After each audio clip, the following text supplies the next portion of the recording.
Well, representations of women on television have certainly changed over the years. Lucy and Ethel clearly inhabited a different space than Samantha and Carrie.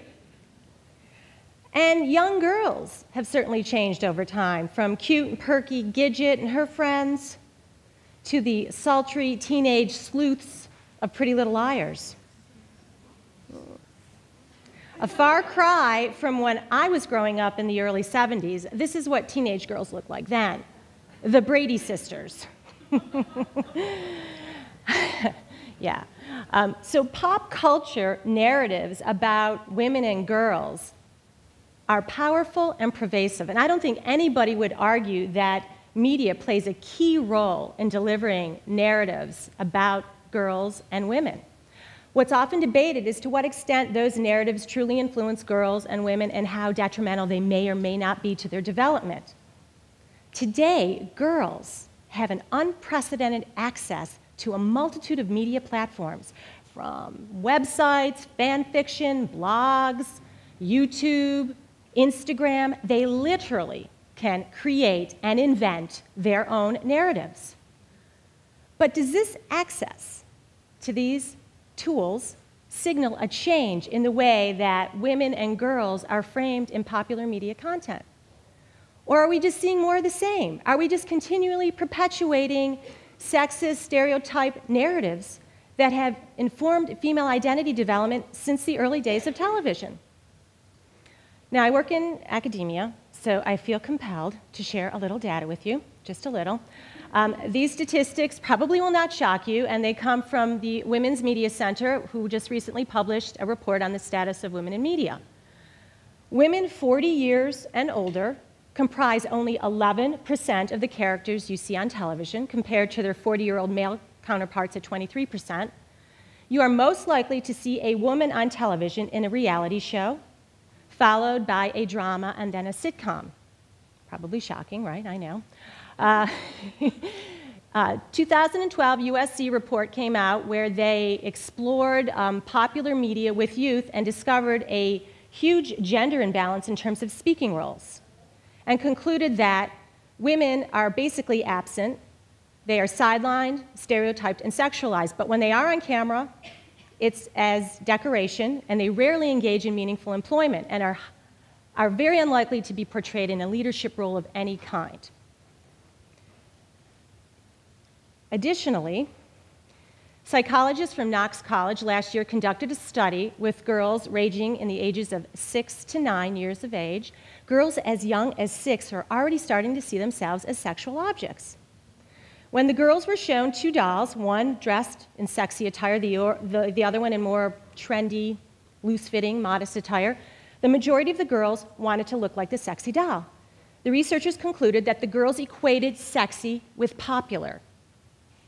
However, some of the mothers who participated in this study, who used television and film as a teaching tool to discuss risky behavior and unrealistic scenarios, their daughters were less inclined to want to look like the sexy doll. Now, this was a small study, 60, very small sample, and you can't generalize it, but it is compelling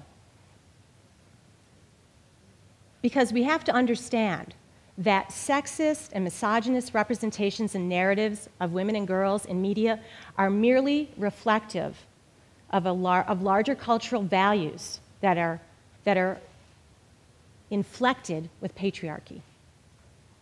So what you have brewing here, folks, is what I like to call a patriarchal perfect storm.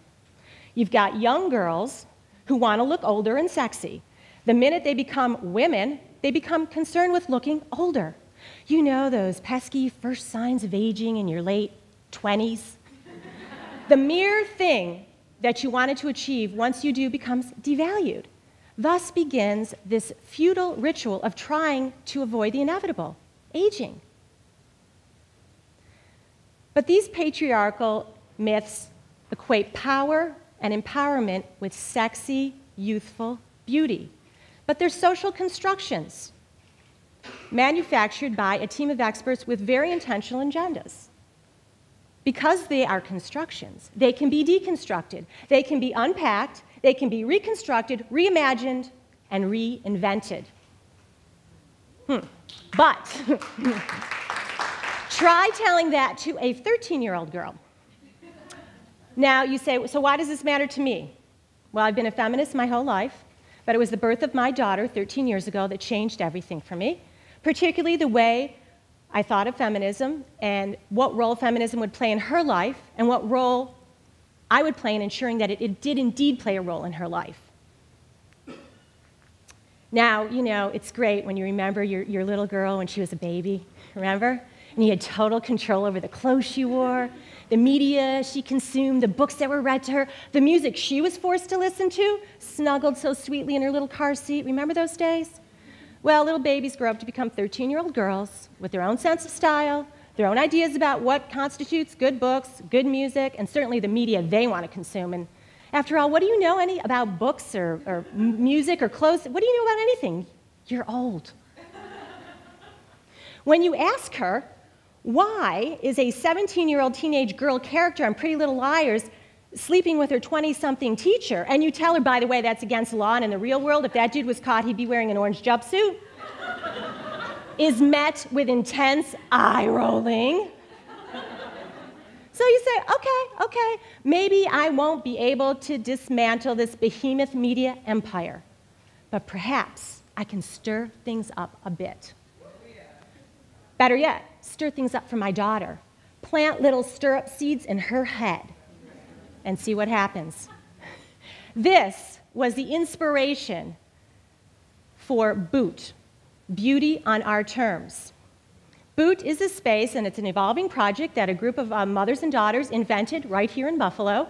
It's a space that we created to convene, to discuss, debate, and create, to develop media literacy skills, to write our own narratives, to challenge the patriarchal narratives that inform popular media today, to challenge the girl power tropes of empowerment and beauty and the pressure put on girls to maintain firm, youthful, sexy bodies, as if that's where our real power emanates from. Boot is about reinventing the narrative. So let me tell you a little bit about some of our mother-daughter Boot gatherings. At our first gathering, we screened the documentary film Misrepresentation. And of course, researcher in me was thrilled because we were laying down the theoretical framework, and all we would need to do is test it out.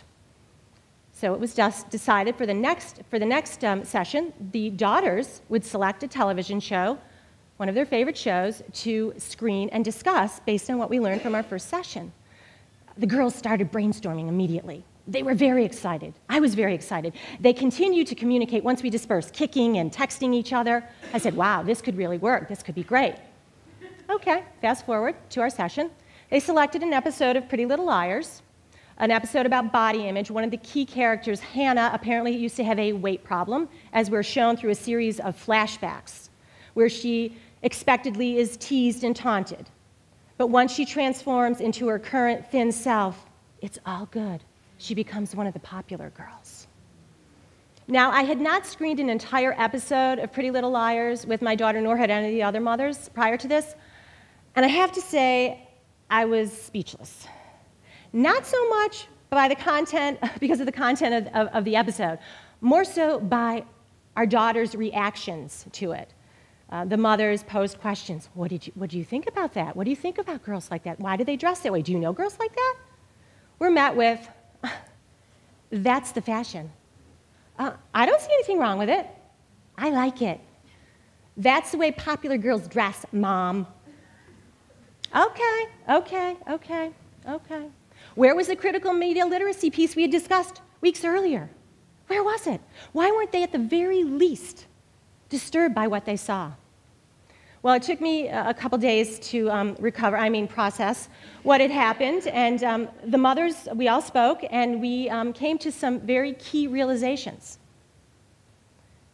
One, that our journey with Boot would be a long one, and it would be based on mutual trust between our daughters and ourselves.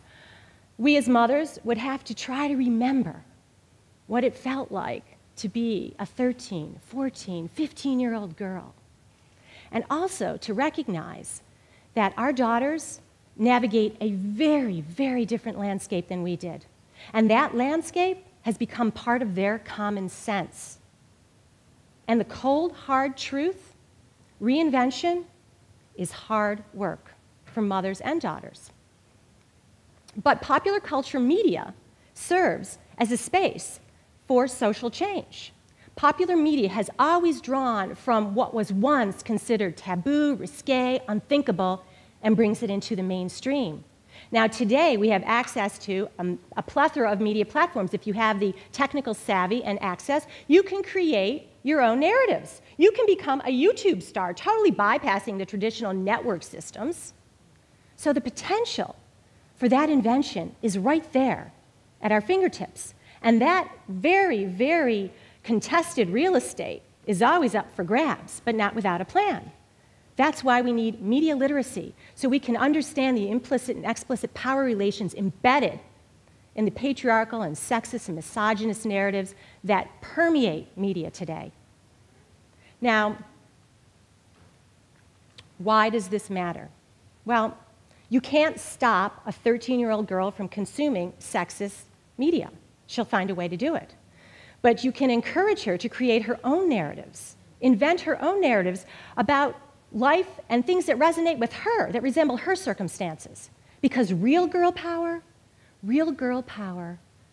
emanates from cultivating the tools to define, shape, and invent beauty on our terms. Thank you.